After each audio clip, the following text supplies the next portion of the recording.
Welcome to your channel Ranjan study. आपके अपने इस चैनल में आप सबका स्वागत है। फ्रेंड्स, आप लोगों को तो पता होगा ही कि इतना टाइम बीत गया है और सिविल कोर्ट का एग्ज़ाम अब इसका जो डेट है वो कभी भी आ सकता है। इसलिए आप लोग अपना प्रैक्टिस इसी तरह करते रहिए और हम आप लोगों का जो ये प्रैक्टिस सेट सीरीज़ चला रहे हैं उसको हम जल्दी से जल्दी कोशिश करेंगे कि आप लोगों के लिए ये पूरा प्रैक्टिस सेट ख़त्म करा दें आज। ठीक है फ्रेंड्स, तो चलिए आज का ये प्रैक्टिस सेट नंबर 10 देख लेते हैं। चलिए स्टार्ट करते हैं। पहला है विलुप्त का विलोम शब्द होगा। तो बताइए फ्रेंड्स, यहाँ पे विलुप्त का विलोम शब्द क्या हो जाएगा? तो विलुप्त का हो जाएगा आपका ऑप्शन नंबर सी हो जाएगा। क्या हो जाएगा? ऑप्शन नंबर सी हो जाएगा, व्यक्त हो जाएगा। विलुप्त का क्या हो जाएगा?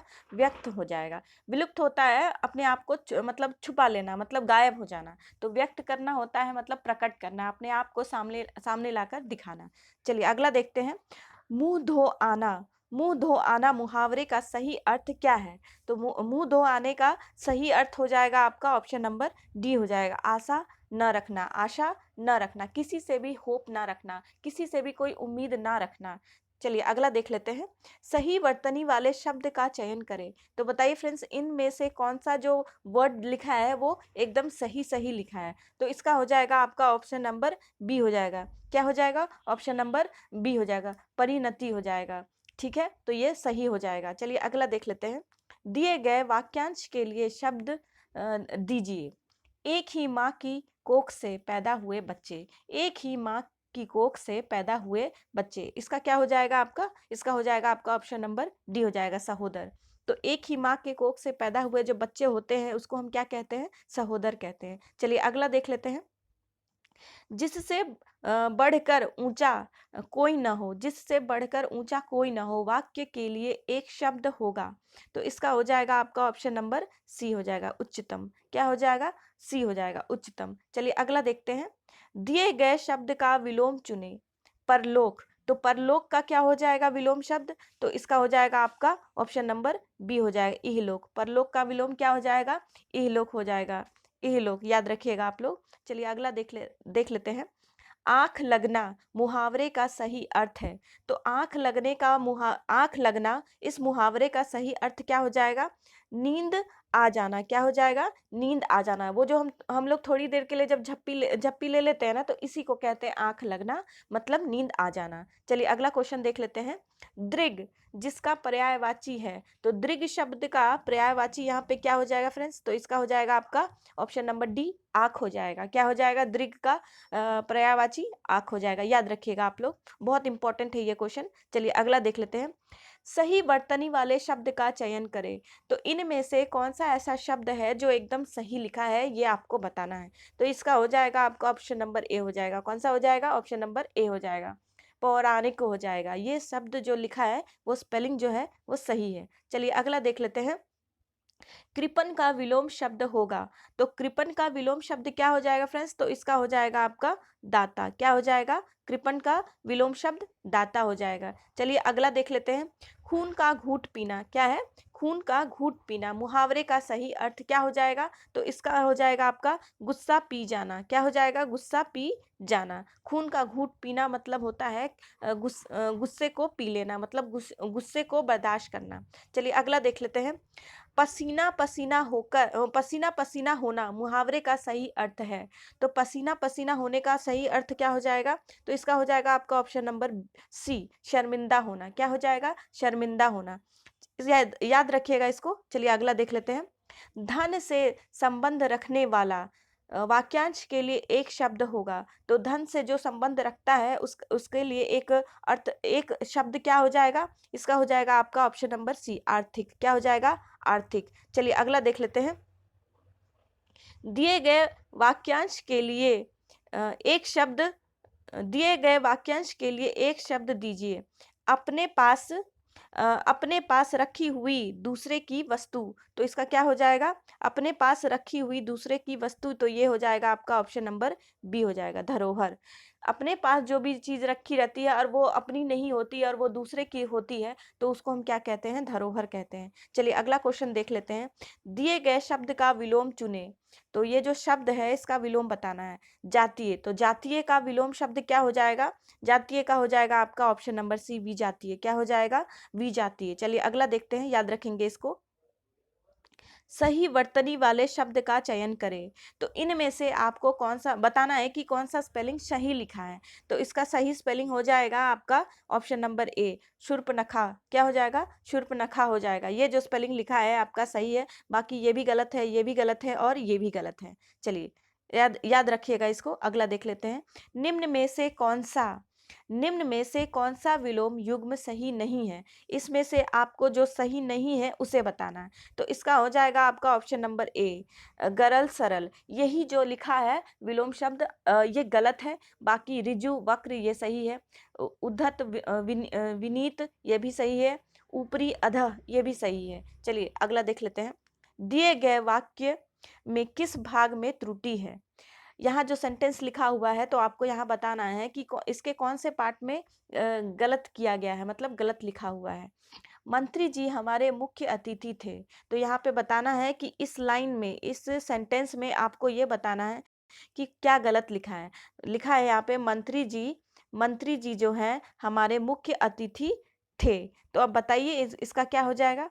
तो इसका हो जाएगा आपका ऑप्शन नंबर बी हो जाएगा, अतिथि थे। अतिथि को देख लीजिए फ्रेंड्स यहाँ पे कैसे लिखा हुआ है और यहाँ देख लीजिए कैसे लिखा हुआ है, अतिथि थे। तो यही आपका गलत हो जाएगा। अतिथि का स्पेलिंग जो लिखा हुआ है यहाँ पे वो गलत लिखा है। जैसे अतिथि कैसे लिखेंगे हम अतिथि का स्पेलिंग? तो यहाँ पे अतिथि ऐसे लिखेंगे, अ ती और थी। जब थी लिखेंगे तो वो भी इधर से ही होगा और ये जो इधर से लिखा है वो गलत लिखा है। चलिए अगला देख लेते हैं।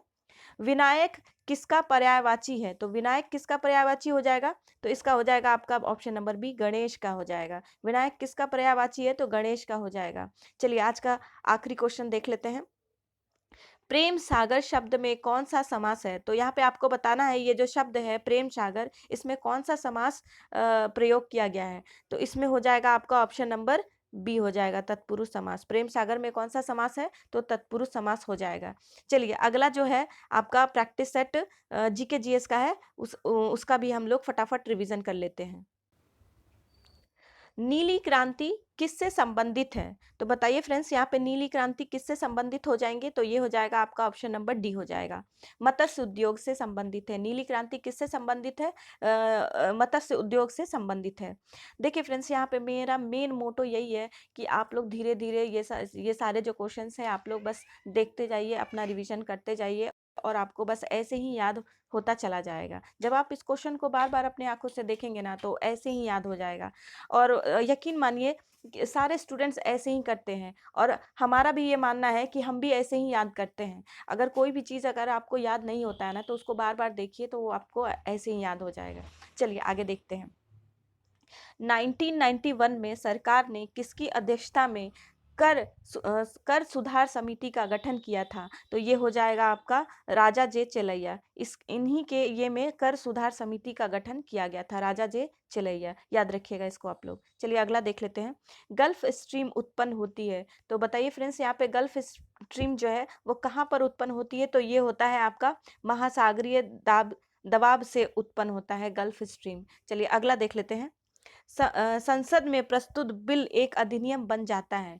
तो संसद में जो बिल आता है वो एक अधिनियम, मतलब वो एक एक्ट कब बन जाता है ये आपको बताना है। तो ये हो जाएगा आपका ऑप्शन नंबर बी, राष्ट्रपति की सहमति मिल जाने के बाद वो जो संसद का जो बिल होता है वो एक क्या बन जाता है? अधिनियम, मतलब एक एक्ट बन जाता है। चलिए अगला देखते हैं। अलमाटी बांध किस नदी पर बना है? तो आपको ये बताना है अलमाटी नाम का जो ये बांध है वो किस नदी पे बनाया गया है? तो इसका हो जाएगा आपका ऑप्शन नंबर सी, कृष्णा नदी पे बनाया गया है। अगला देख लेते हैं। विश्व का सर्वाधिक व्यस्त समुद्री व्यापार मार्ग कौन सा है? तो इसका हो जाएगा आपका ऑप्शन नंबर ए हो जाएगा। कौन सा हो जाएगा? ऑप्शन नंबर ए, अटलांटिक महासागर है। चलिए अगला देख लेते हैं, पृथ्वीराज रासो किस लेखक की रचना है? तो ये हो जाएगा आपका ऑप्शन नंबर ए, चंद्रवरदई। चंद्रवरदई ने इस पृथ्वीराज रासो नाम के बुक को लिखा है। चलिए अगला देख लेते हैं, माउंट आबू दिलवारा मंदिरों का निर्माण किसने करवाया था? तो इसका हो जाएगा आपका ऑप्शन नंबर सी, सोलंकी ने करवाया था। सोलंकी शासकों ने करवाया था माउंट आबू दिलवारा जैन मंदिर का निर्माण करवाया था। चलिए अगला देख लेते हैं 49, भारतीय संविधान में किस संशोधन के परिणाम स्वरूप संपत्ति का अधिकार मूल अधिकारों की सूची से हटा दिया गया है? तो इसमें कौन से अमेंडमेंट एक्ट से इसको हटा दिया गया था? तो इसका हो जाएगा आपका ऑप्शन नंबर ए हो जाएगा, 44वें संविधान संशोधन के द्वारा मतलब जो संपत्ति का अधिकार है वो मूल अधिकार की सूची से हटा दिया गया था। चलिए अगला देख लेते हैं, नेक्स्ट है 42वें संविधान संशोधन द्वारा प्रस्तावना में निम्नलिखित में से कौन सा शब्द जोड़ा गया था? तो इन चारों में से कौन सा ऐसा शब्द है जो 42वें संविधान संशोधन के द्वारा प्रस्तावना यानी कि प्रियम्बल में जोड़ा गया था? तो इसका हो जाएगा आपका समाजवाद। क्या हो जाएगा? समाजवाद, ये शब्द जोड़ा गया था। चलिए अगला देखते हैं, निम्नलिखित में से कौन सा नगर जापान का मैनचेस्टर कहा जाता है? तो इनमें से कौन सा शहर है जो जापान का मैनचेस्टर कहलाता है? फ्रेंड्स यहाँ पे मैनचेस्टर का मतलब वो होता है कि जहाँ पे बहुत सारे मतलब कपड़ों का जहाँ पे बहुत सारा काम किया जाता है, तो उसी को हम इंग्लिश में मैनचेस्टर कहते हैं। तो उसी तरह से आपको बताना है कि जापान का ऐसा कौन सा शहर है जहाँ पे कपड़ों से रिलेटेड बहुत सारा मतलब सारा काम लगभग वहीं पे सारा काम होता है। तो इसका हो जाएगा आपका ऑप्शन नंबर बी, ओसाका। क्या हो जाएगा? ऑप्शन नंबर बी, ओसाका हो जाएगा। याद रखिएगा आप लोग। चलिए अगला देखते हैं, 15 अगस्त 2022 तक 15 अगस्त 2022 तक भारत में कुल कितने रामसर साइट्स हैं? तो इसका हो जाएगा आपका ऑप्शन नंबर डी, टोटल कितने हैं रामसर साइट्स? 75 है। चलिए अगला देखते हैं, नेक्स्ट है हुसरी और हुशरी प्रदर्शन निम्नलिखित में से किस राज्य से संबंधित है? तो इसका हो जाएगा आपका असम। क्या हो जाएगा? असम हो जाएगा। चलिए अगला देखते हैं, प्रतिषेध रिट किसके विरुद्ध जारी नहीं हो सकती है? यहाँ पे पूछ रहा है कि प्रतिषेध रिट जो है वो किसके विरुद्ध जारी नहीं किया जा सकता है? तो इसका हो जाएगा आपका ऑप्शन नंबर ए, कार्य कार्यकारी निकायों के प्रति ये जो रिट है उसके लिए हम जारी नहीं कर सकते हैं। चलिए अगला देख लेते हैं, एविडेंस एक्ट का हिंदी क्या है? तो एविडेंस एक्ट को हम हिंदी में क्या कहते हैं, यहाँ पे आपको ये बताना है। तो इसका हो जाएगा आपका ऑप्शन नंबर सी, एविडेंस मतलब होता है साक्ष्य और एक्ट मतलब अधिनियम, इसलिए इसका हो जाएगा आपका ऑप्शन नंबर सी, साक्ष्य अधिनियम हो जाएगा। चलिए नेक्स्ट देखते हैं, डैश न होने पर किया गया कार्य शून्य होता है। तो इसका क्या हो जाएगा फ्रेंड्स? तो इसका हो जाएगा आपका ऑप्शन नंबर बी, विस्थापन, जिसको हम कहते हैं डिस्प्लेसमेंट। अगर डिस्प्लेसमेंट ना हुआ हो तो उस किए गए कार्य का मतलब वर्क क्या हो जाता है? तो जीरो हो जाता है। चलिए नेक्स्ट देख लेते हैं, ऑटोमोबाइल का ओडोमीटर किसका मापन करता है? तो ऑटोमोबाइल में जो ओडोमीटर होता है तो वो आपका मापन करता है दूरी का, किसका? दूरी का। चलिए नेक्स्ट देख लेते हैं, मानव नेत्र के रेटिना पर बना प्रतिबिंब होता है। तो मानव के जो रेटिना पे जो प्रतिबिंब बनता है तो वो कैसा बनता है? वास्तविक और उल्टा बनता है। कैसा बनता है? वास्तविक और उल्टा बनता है। चलिए नेक्स्ट देख लेते हैं, इथेनॉइक एसिड का सामान्य नाम डैश होता है। तो इथेनॉइक एसिड का सिंपल मतलब नॉर्मल नेम इसका क्या होता है? एसिटिक एसिड होता है। क्या होता है? एसिटिक एसिड होता है इथेनॉइक एसिड का सामान्य नाम।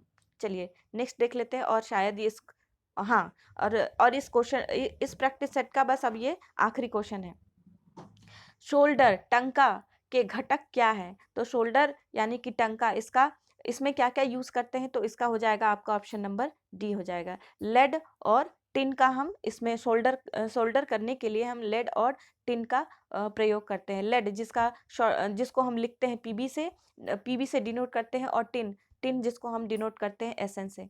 चलिए फ्रेंड्स, मिलते हैं नेक्स्ट वीडियो में। Thank you.